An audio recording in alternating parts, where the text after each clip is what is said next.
Hello दोस्तों, मैं जाकिर हुसैन आपकी अपनी यूट्यूब चैनल जेडएस क्लासेस में स्वागत करता हूं। आइए स्टार्ट करते हैं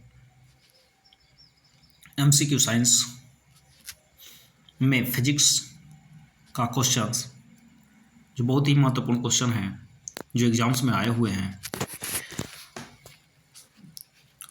दे रखा है प्रश्न, दो पानी की बूंदें, छोटी छोटी बूंदें एक दूसरे से संलीन होती हैं, मिल जाती हैं और होकर बड़ी बूंद बनाती है, तो इस प्रक्रिया में क्या कौन सी घटना होती है? क्या ऊर्जा विमुक्त होती है, ऊर्जा संविष्ट होती है? ऊर्जा न तो विमुक्त होती है और न ही संविष्ट होती है, उपयुक्त में से कोई नहीं। देखिए, घटना क्या होती है कि जब कोई पानी की दो छोटी छोटी बूंदें एक दूसरे से संलीन होकर बड़ी बूंद बनाती है, तो उस कंडीशन में ऊर्जा जो होती है विमुक्त होती है। राइट ऑप्शन जो होगा ए होगा। नेक्स्ट प्रश्न है आपका कि रेन प्रूफ वर्षा सह कोट और तंबुओं के पदार्थों का वर्षा सहगुण का कारण क्या होता है? रेन प्रूफ का कारण क्या होता है? रेन प्रूफ, वाटर प्रूफ जिसको हम कहते हैं, रेन प्रूफ हो मतलब कोई टेंट लगाते हैं या कोई कोट पहनते हैं तो उसका रीजन क्या है? क्या उसकी लसलसाहट होती है, विस्कोसिटी जिसको बोलते हैं, या सरफेस टेंशन, या आपेक्षिक घनत्व होता है, डेंसिटी होती है, या उसका जो होता है लचीलापन होता है? देखिए, रेन प्रूफ वर्षा जो होती है, मतलब रेन प्रूफ जो भी कोट बनते हैं, तंबू बनता है, या जो भी जैकेट अन्य चीज़ें जो होती हैं, उसका मेन क्या होता है? सरफेस टेंशन होता है, पृष्ठ तनाव होता है। पृष्ठ तनाव का रीजन ये होता है कि पृष्ठ तनाव का गुण यह होता है कि किसी भी सतह को क्या करता है? भिगोता नहीं है। उसकी एक क्या होती है? क्वालिटी होती है। अगला प्रश्न है कि एक्स किरणें जो पदार्थों में अधिक दूरी तक प्रवेश कर सकती है उसे क्या कहते हैं? कोमल एक्स किरणें, कठोर एक्स किरणें, सतत एक्स किरणें, या उपयुक्त में से कोई नहीं। बात करें कि एक्स किरणें जो पदार्थों में अधिक दूरी तक प्रवेश कर सकती है, तो देखिए, जो चीज़ अधिक दूरी तक प्रवेश कर सकती है, ठीक ना, वह क्या होगी? कठोर होगी। कैसी होगी? कठोर एक्स किरणें होगी। और एक्स किरणों की जो वेदन क्षमता होती है सबसे अधिक होती है। भेदने की क्षमता क्या होती है? सबसे अधिक होती है। और दूसरी बात क्या होती है कि एक्स किरणों की खोज जो की है वो विलियम रॉयंटजन थे, और इनको पुरस्कार भी मिला है, नोबेल पुरस्कार।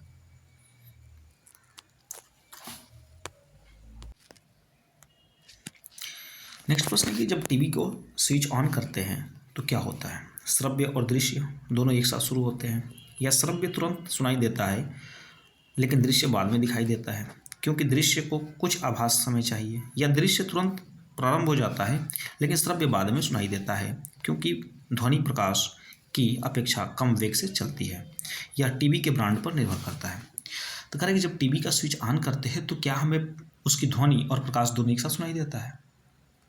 देखिए, रीजन क्या होती है कि जैसे हम बिजली की गड़गड़ाहट को सुनते हैं और प्रकाश, तो बिजली की प्रकाश जो होती है पहले चमक दिखाई देती है और आवाज़ बाद में, क्योंकि प्रकाश की चाल जो होती है ध्वनि की चाल से अधिक होती है, इसकी वजह से जो है पहले दिखाई देती है। लेकिन यहाँ पर रीजन क्या है कि कभी कभी टीवी आप देखते होंगे पुराने समय में कि ऑन करते समय होता क्या था कि पहले उसका चलचित्र आ जाता था, ध्वनि कुछ देर में आती थी, लेकिन अब उसी की चीज़ों को दूर करने के लिए उस चीज़ को क्या कर दिया गया है? दूर कर दिया गया है। कंपनियां उस चीज़ को दूर कर दी है, त्रुटि को। अब क्या होता है कि जैसे स्विच ऑन करेंगे तो श्रव्य और दृश्य दोनों एक साथ शुरू होते हैं। राइट ऑप्शन जो होगा ए होगा। अगला प्रश्न है कि निम्नलिखित में से कौन सी तरंग विद्युत चुम्बकीय स्पेक्ट्रम परिवार की नहीं है? विद्युत चुम्बकीय तरंग के अंतर्गत नहीं आती है। एक्स किरणें, सूक्ष्म तरंगें, अवरक्त किरणें, या अल्ट्रासोनिक किरणें? देखिए, विद्युत चुम्बकीय तरंगों के अंतर्गत नहीं आती है, तो वह है आपकी कौन सी? अल्ट्रासोनिक तरंगे। राइट ऑप्शन जो होगा सी होगा। यहाँ दिया है विकिरण और तरंग दैर्ध्य।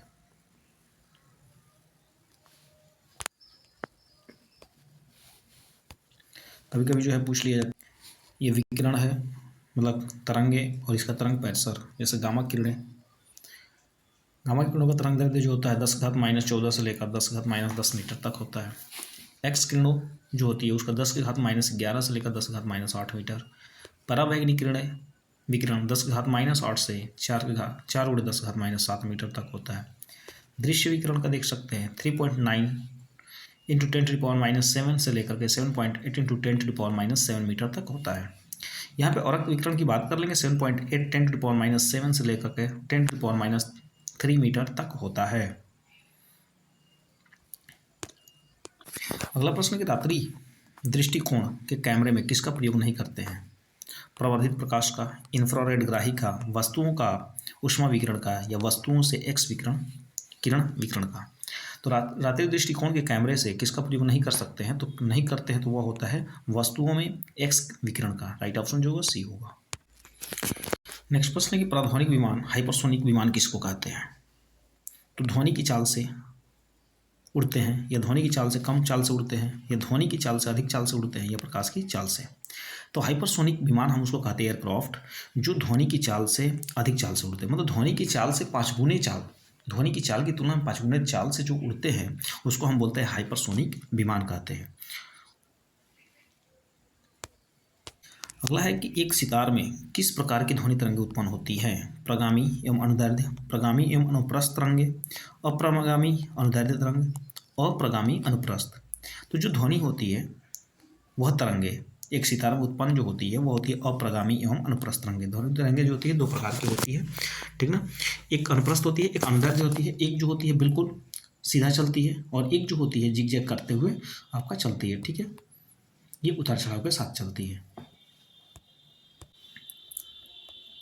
नेक्स्ट प्रश्न, निम्नलिखित में से कौन सा कथन सही नहीं है? मनुष्य का कान 1000 हर्ट्ज पर सबसे सुग्राही होता है, मतलब 1000 हर्ट्ज तक सुन सकता है। मनुष्य की आंख लाल रंग के लिए सबसे अधिक सुग्राही होता है। सुनने की दृढ़ता 1/10 सेकंड होती है, या दृष्टि की दृढ़ता जो होती है 1/16 सेकंड होती है। तो कौन सा सही नहीं है? तो यहाँ पे बी ऑप्शन जो है सही नहीं है कि मनुष्य की आंख जो होती है लाल रंग के को देखने के लिए सबसे अधिक सुग्राही होती है, ये सही नहीं है। हालांकि मनुष्य का कान का जो होता है 1000 हर्ट्ज पर वो सुग्राही मानता है। सुनने की जो दृढ़ता होती है, मतलब हम किसी चीज़ को सुनना है तो हमारा 1/10 सेकेंड, ठीक है। तो 10 सेकेंड में 1/10 सेकेंड होती है, कम से कम वो ध्वनि हमारे कानों तक टिकनी चाहिए, और दृष्टि की दृढ़ता 1/16 सेकेंड होती है।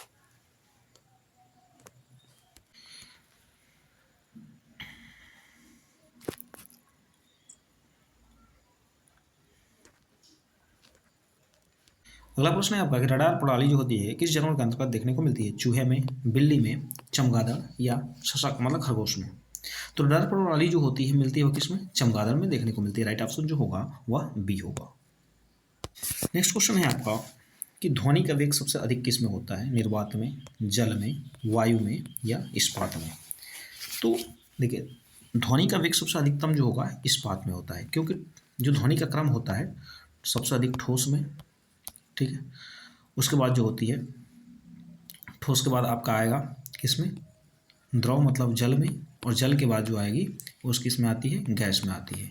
तो सबसे अधिक कम जो होती है ध्वनि की चाल गैस में होती है, और सबसे अधिक जो होती है ठोस में होती है।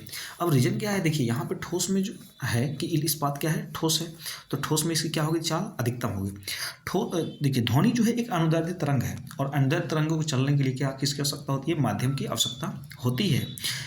तो अब ध्वनि जो होती है निर्वात में नहीं चलती, क्यों? क्योंकि इसके लिए माध्यम नहीं है। क्यों माध्यम नहीं? क्योंकि वायु का माध्यम वहाँ पे नहीं है, और न तो ठोस का है, न तो जल का है, और न तो वायु का है। यदि इन तीनों में से कोई माध्यम होता तो निर्वात में भी ध्वनि क्या होती? हमें सुनाई देती, ठीक है। तो इसलिए जो है आप ठोस में ध्वनि ज़्यादा आपको सुनाई देगी, जल में कम, और गैस में बिल्कुल कम होती है, ठीक है।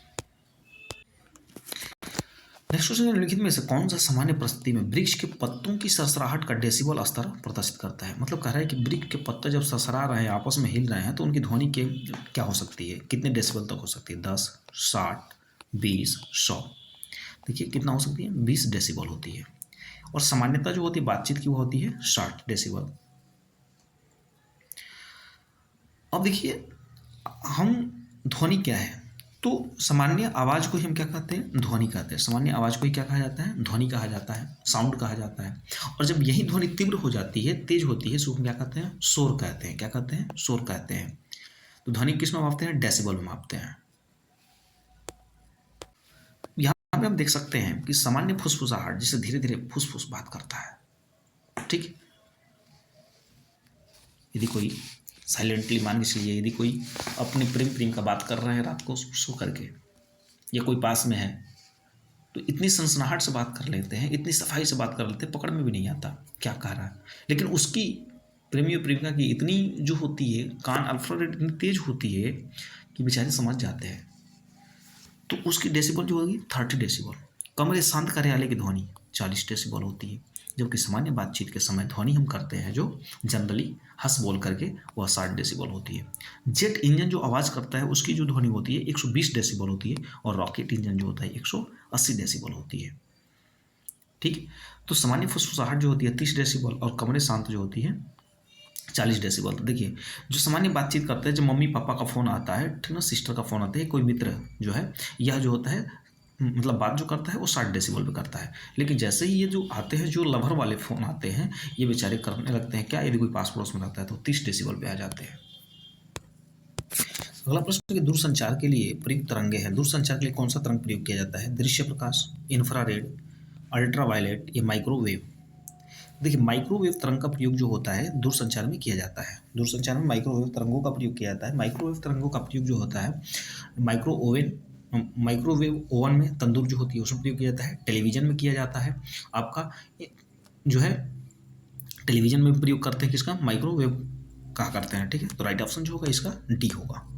अगला प्रश्न है कि टेलीविजन के दूरस्थ नियंत्रण के लिए किस प्रकार के विद्युत चुम्बकीय विकिरण का प्रयोग करते हैं? मतलब टेलीविजन को दूरस्थ नियंत्रण के लिए, जैसे टेलीविजन चला रहे हैं रजाई में, हम सोए हुए हैं, हम नहीं मतलब आप सोए हुए हैं रजाई में और आप टीवी चला रहे हैं। टीवी चलाते वक्त देखते हैं कि दूर से ही रिमोट दबा दिया कुचुक से, और वहाँ से चैनल चेंज हो गया। तो टीवी के दूरस्थ नियंत्रण के लिए किस प्रकार का विद्युत चुम्बकीय विकिरण करते हैं? वो कौन सा फुचुक से निकलती है किरणें जो जाकर के आपके चैनल, आपके हिसाब से चैनल को चेंज करती है? क्या वह अवरक्त किरणें होती है, क्या परावैंगनिक किरणें होती है, दृश्य होती है, या उपयुक्त में से कोई नहीं? तो वह होती है कौन, अवरक्त किरणें होती है, जो हमें नहीं दिखाई देती है और टाक से निकलती है। जैसे आप सिग्नल देते हैं तुरंत निकलती है और जाकर उसको चेंज करके चली आती है, पता भी नहीं चलता है। ठीक है, तो ऑप्शन क्या होगा, ए होगा। और अवरक्त किरणों की खोज जो किए थे विलियम हर्शल ने किया था। राइट ऑप्शन जो होगा आपका ए होगा। नेक्स्ट प्रश्न है, दूरदर्शन प्रसारणों में ध्वनि संकेतों को प्रेषित करने में प्रयुक्त तकनीकी है। दूरदर्शन प्रसारण में ध्वनि संकेतों को भेजने के लिए किस प्रकार की तकनीक का प्रयोग किया जाता है? आयाम मॉडुलन, नाड़ी संकेतन, आवृत्ति मॉडुलन, या समय विभाजन मल्टीप्लेक्सिंग। तो ये होता है आवृत्ति मॉडुलन। राइट ऑप्शन सी होगा। अगला प्रश्न है कि टीवी सेट को चलाने के लिए रिमोट नियंत्रण इकाई में किस प्रकार के निम्नलिखित में से किसका प्रयोग करते हैं? किस प्रकार के तरंगों का उपयोग करते हैं? ध्वनि तरंगों का, प्रकाश तरंगों का, सूक्ष्म तरंगों का, ये रेडियो तरंगों का। देखिए, तो हम वहाँ पे करते हैं किसी भी टीवी सेट को चलाने के लिए हम रेडियो तरंगों का ही प्रयोग करते हैं। रेडियो तरंगें जो होती है एक प्रकार की औरत की तरंगें होती हैं, और यह औरंग तरंगें जो है विद्युत चुम्बकीय तरंगों का रूप होती है। ठीक है, तो राइट ऑप्शन जो होगा सी होगा। नेक्स्ट प्रश्न है, ध्वनि का एक महत्वपूर्ण लक्षण तारत्व किस पर निर्भर करता है? जिसको हम पिच बोलते हैं, किस पर निर्भर करता है? तो तीव्रता पर, गुणता पर, आवृत्ति पर, या आयाम पर। तो देखिए, तारत्व जो निर्भर करता है वो हमारी आवृत्ति पर निर्भर करता है। अब किसी लड़की की आवाज़ मधुर और किसी लड़के की आवाज़ जो है कर्कश किस पर निर्भर करती है? तो ये पिच पर करती है। ठीक ना, मतलब आवृत्ति पर, तारत्व पर ही निर्भर करती है। राइट ऑप्शन जो होगा बी होगा। अगला प्रश्न कि ध्वनि तरंगे चल सकती है, निर्वात में चल सकती है, केवल ठोस माध्यम में चल सकती है, केवल गैसों में चल सकती है, ठोस तथा गैस दोनों माध्यम में चल सकती है। देखिए, यहाँ पे द्रव का जिक्र नहीं किया है, तो हम कहेंगे कि ठोस तथा गैस दोनों में चल सकती है। राइट ऑप्शन जो होगा डी होगा। हालांकि कतई नहीं चल पाएगी वो निर्वात में। ठीक है, ठोस में भी चलेगी, गैस में भी चलेगी। हालांकि राइट ऑप्शन जो है यहाँ पे दे रखा है डी, ठोस तथा गैस दोनों में चल सकती है। प्रश्न फिर रिविजन कर दिया है कि ध्वनि तरंगे नहीं चल सकती है, तो मैंने अभी बताया कि निर्वात में। राइट ऑप्शन डी होगा। नेक्स्ट प्रश्न की प्रासरभ्य वे ध्वनियाँ हैं जिनकी आवृत्ति होती है, मतलब प्रासरभ्य ध्वनि किसको कहते हैं? एक होती है श्रव्य, एक होती है अपश्रव्य, एक होती है पराश्रव्य। तो पराश्रव्य और श्रव्य, श्रव्य जो होती है 20 हर्ट्ज से लेकर के 20,000 हर्ट्ज के बीच होती है, और पराश्रव्य जो होती है 20 हर्ट्ज से अधिक होती है, और अपश्रव्य जो होती है जिसको सुना ही नहीं जाता वह होती है 20 हर्ट्ज से कम होती है। तो पराश्रव्य ध्वनियाँ कौन होती है? तो 20,000 हर्ट्ज से अधिक होती है। राइट ऑप्शन जो होगा ये होगा। अब इसको सुनता कौन है? तो इसको कुत्ता, बिल्ली, शेर, सियार, जानवर मतलब इसको सुन सकते हैं। इसको वैद्युत प्रभाव विधि से उत्पन्न किया जाता है, साथ ही साथ गाल्टन की सीटी के द्वारा उत्पन्न किया जा सकता है। साथ ही साथ हम कहें कि इनकी पुंज जो होती है इतनी घनी होती है, इतनी नज़दीक हो जाती है, इतनी इनकी सक्रिय होती है कि मतलब प्रस्रवित ध्वनि कि इनको हम कहीं भी भेज सकते हैं। चमगादड़ जो होती है प्रस्रवित ध्वनि के माध्यम पर जो है आवृत्ति करती रहती है, चलती रहती है। देखिए, क्वेश्चन जो है आपका यूपीपीसीएस प्री, ठीक है ना, ऑप्शनल फिजिक्स में पूछा गया है, फिर जो है यूपी लोअर पीसीएस में पूछा गया है, यूपीपीसीएस प्री में पूछा गया है क्वेश्चन। अगला प्रश्न, कास्मिक किरणों के संबंध में इनमें से कौन से किससे नहीं है? कास्मिक किरणें वे विद्युत चुम्बकीय तरंगें नहीं होती, इनकी तरंग दैर्ध्य बहुत छोटी होती है, वे बहुत अधिक ऊर्जा वाले अवशोषित कणों से बनी होती है या वे सूर्य से उत्पन्न होती है। तो देखिए यहाँ बात कर रहे हैं कास्मिक किरणों की, तो कास्मिक किरणें जो होती है वे विद्युत चुम्बकीय तरंगे होती हैं। ठीक है, ये राइट ऑप्शन है। जो करें कास्मिक किरणों के संबंधित कथनों में से कौन सा नहीं सही नहीं है, तो वे विद्युत चुम्बकीय तरंगे होती है, ये सही नहीं है, राइट ऑप्शन ये होगा।